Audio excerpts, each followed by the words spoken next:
Martin along with Duke and Arnett here at Florida Field, where the Florida Gators have won their 4th game of the season, crushing the Kentucky Wildcats 48-14 in one of the great performances seen here by Gator. Trey Burton, a true freshman, scores a school record 6 touchdowns tonight, 5 of them running and 1 of them with a pass reception to put himself in the record books. And I've never seen anything quite like this one. I've seen a lot of great football played by these Gators. This was something special, Dugan. I don't think anybody saw that coming. And, you know, you did mention that he almost had a touchdown pass as well. I mean, that was close, and he took blame for that. You know, a bad pass to Amarius Hines, but a real special night nonetheless. 6 touchdowns.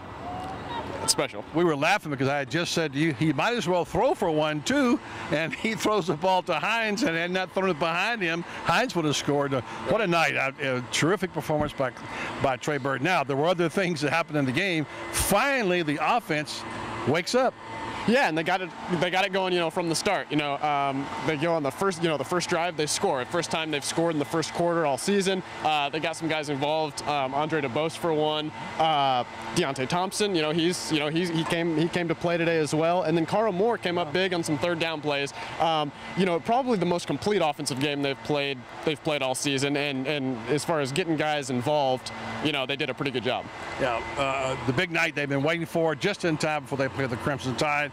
And of course, John Brantley had his best game as a Gator. His numbers were good, 248 yards, and he spread the ball around.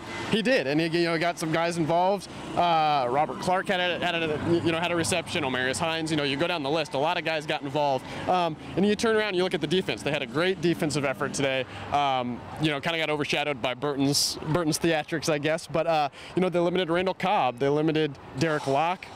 You know, this defense is pretty good, and I don't think. You know, I think we're starting to see that. You know, that's good. That's good going into next week. That's going to be pretty integral. Big play defense. They now have 12 interceptions, 2 more tonight. Jeremy Brown, a pick 6, takes it back to the house, and that was a big play. And just at the time that the offense has sort of started to bog down a little bit, Florida came out strong, as you said, the first quarter, scoring 2 touchdowns, up 14-0, and then things slowed down, not so much. And then in the 3rd quarter, finally, 2 things happened. Defense, the running game kicks in, and of course, the defense picked him right up. Right, and it wasn't a perfect offensive performance because, like you said, after that first quarter, things slowed down quite a bit. They were able to pick up things in the second half, and you know, like you said, the defense really kind of jump-started them, I guess, a little bit at times. Yeah, you know, speaking of jump-starting, right here in this end zone, I remember that Tim Tebow had his first jump pass for a touchdown against LSU. We thought that was a big deal. He was a true freshman. This guy scored 6 touchdowns tonight. In his 4th game as a Gator, 6 touchdowns, folks, and they were not flukes. And matter of fact, Tim Tebow actually accounted for 7 against South Carolina and Columbia, but 2 of those were passes that he threw.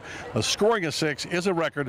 What a night for the young freshman from Venice, for Trey Burton, and what a night for the Florida Gators.